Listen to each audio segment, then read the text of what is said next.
ખેડૂત ભાઈઓ, આપણા ધાણાના અત્યારના દિવસોના બજાર પર આપણે લગભગ એક અઠવાડિયા પહેલા ચર્ચા કરી હતી.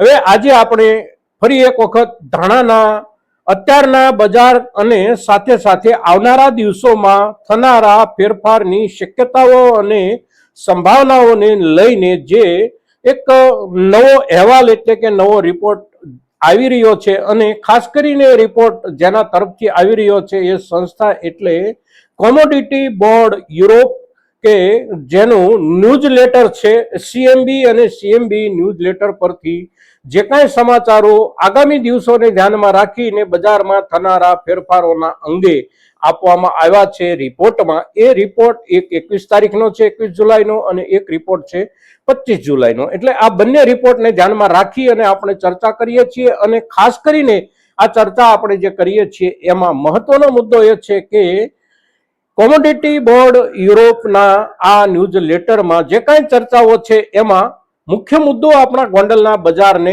લેવામાં આવ્યો છે. ગોંડલના બજારની આવકોને પણ ધ્યાનમાં લેવામાં આવી છે, અને સાથે સાથે આપણા ગુજરાતના અત્યારના દિવસોના જુદા જુદા વિસ્તારોમાં જે કાંઈ ધાણાની આવકો થઈ રહી હોય, અને સાથે સાથે આપણા પડોશી રાજ્ય મધ્યપ્રદેશમાં જે દાણાની આવકો થઈ રહી હોય, આ બધા મુદ્દાઓને સમાવી અને આખો રિપોર્ટ જે કાંઈ રજૂ થયો છે એ રિપોર્ટ થોડો રસપ્રદ છે આપણને ખેડૂતોના માટે, અને તેથી આપણે આજે એના ઉપર ચર્ચા કરીએ છીએ મિત્રો. તો આપ સૌ દર્શક મિત્રો આ વિડીયોમાં, આ એપિસોડમાં અવશ્ય બન્યા રહેજો. નમસ્કાર ખેડૂત મિત્રો, જય કિસાન, જય ભારત. ખેડૂત ભાઈઓ, આપણા દેશના મસાલાના વેપાર સાથે જોડાયેલા વ્યાપારી સમૂહો હોય કે આપણા દેશની સરકારના વિવિધ વિભાગો હોય, એ પોતપોતાના તરફથી જે કાંઈ આંકડાઓ અને અંદાજો રજૂ કરતા હોય, એ આંકડાઓ અને અંદાજો જેટલા વિશ્વસનીય હોય છે આપણા દેશના ઉત્પાદન અને આપણા દેશની બજાર સ્થિતિને લઈને, એટલા જ અગત્યના અને એટલા જ સચોટ, સ્પષ્ટ અને વિશ્વાસપાત્ર આંકડાઓ રજૂ કરતી આંતરરાષ્ટ્રીય સંસ્થાઓ એટલે અમેરિકાનો કૃષિ વિભાગ, યુએસડીએ, United states department of agriculture, અને સાથે સાથે કોમોડિટી બોર્ડ યુરોપ.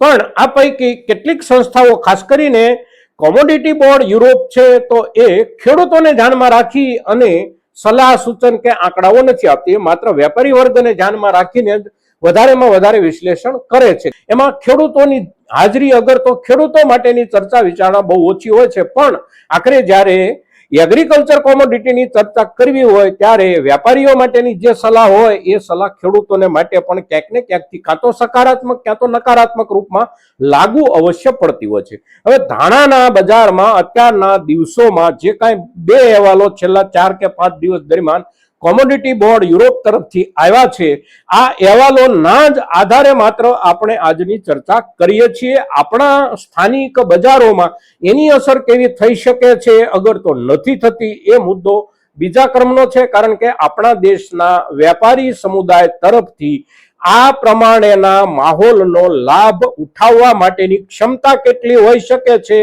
એના આધારે એના ઉપર અસર થતી હોય છે આપણા બજારોમાં.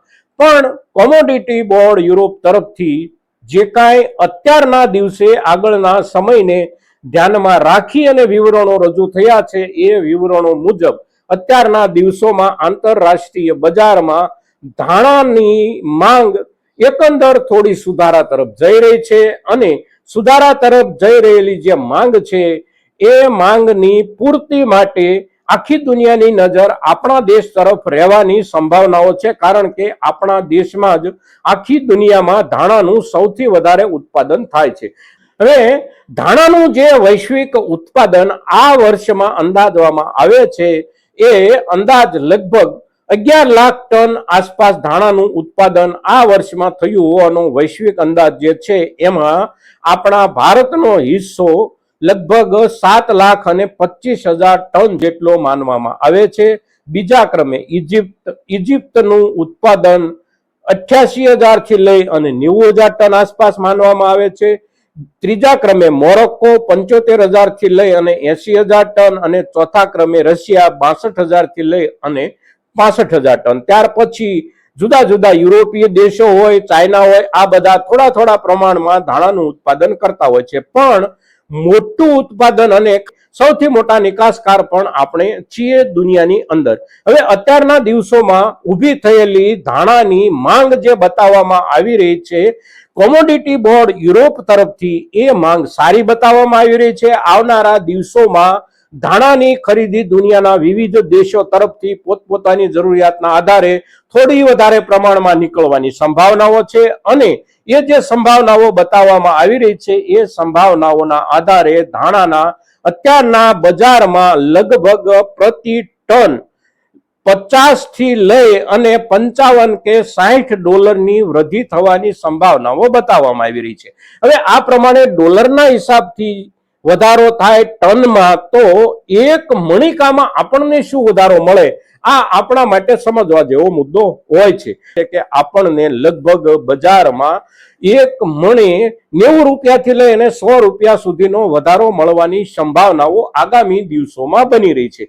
ક્વોલિટી ખરીદીની જ્યારે વાત આવે છે ત્યારે કોમોડિટી બોર્ડ યુરોપના વિવરણોમાં પણ આપણું સૌરાષ્ટ્ર અને આપણા ગોંડલના યાર્ડને અવશ્ય યાદ કરવામાં આવે છે. આપણા ગોંડલના યાર્ડમાં જે કાંઈ ધાણાની ઉપજો આવે છે એને સારામાં સારી ક્વોલિટી ગણવામાં આવે છે અને એની જે નોંધ લેવામાં આવે છે એ પ્રમાણે જોઈએ તો આપણી ખૂબ સારી ક્વોલિટીના ધાણા જે કાંઈ છે એ આગામી દિવસોમાં લગભગ 985 થી લઈને લગભગ 990 કે 95 ડોલર પ્રતિ ટન સુધી સારી ક્વોલિટીનો ભાવ આપણા ગુજરાતના ધાણાની પેદાશને મળવાની સંભાવનાઓ બોર્ડ તરફથી બતાવવામાં આવી રહી છે.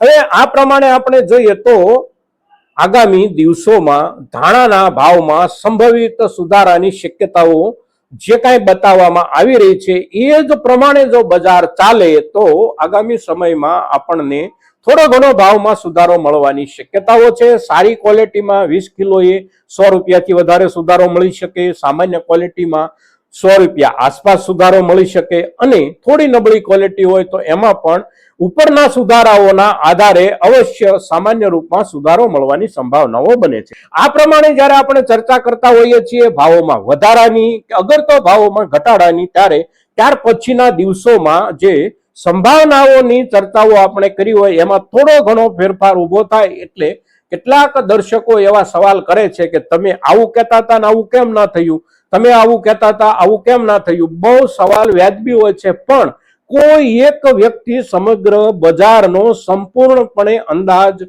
મેળવી શકે નહીં. સાથે સાથે અંદાજ આપનારી સંસ્થાઓ જેના આધારે અંદાજ આપતી હોય છે ત્યાં પણ ફેરફારો ઊભા થતા હોય છે અને ઊભા થયેલા ફેરફારોની અસર બજારમાં આવતી હોય છે. એટલે આજના દિવસે આપણે જે ચર્ચા કરીએ છીએ કે આગામી દિવસોમાં આપણા ધાણાના પાકમાં 100 રૂપિયાથી લઈને 125 રૂપિયા કે એનાથી પણ થોડો ઘણો ભાવોમાં વધારો 20 કિલોના હિસાબથી મળવાની સંભાવનાઓ અને શક્યતાઓ છે. એ સંભાવનાઓ અને શક્યતાઓ સંપૂર્ણપણે કોમોડિટી બોર્ડ યુરોપના અંદાજના આધારે આપણે રજૂ કરી રહ્યા છીએ. કદાચ એમાં ફેરફારો આવી શકે છે અને ઘણા બધા ફેરફારો પણ આવી શકે છે. આટલું ધ્યાનમાં રાખવાનું છે દરેક દર્શકોએ. આજના દિવસે આજના આપણા આ ધાણાના અંદાજોના એપિસોડને મહત્તમ ખેડૂતો સુધી પહોંચાડવાની જવાબદારી આપ સૌ દર્શકોની છે અને આપ સૌ દર્શકો એને માટે અવશ્ય પ્રયાસ કરશો એવી અપેક્ષા સાથે જય કિસાન, જય ભારત.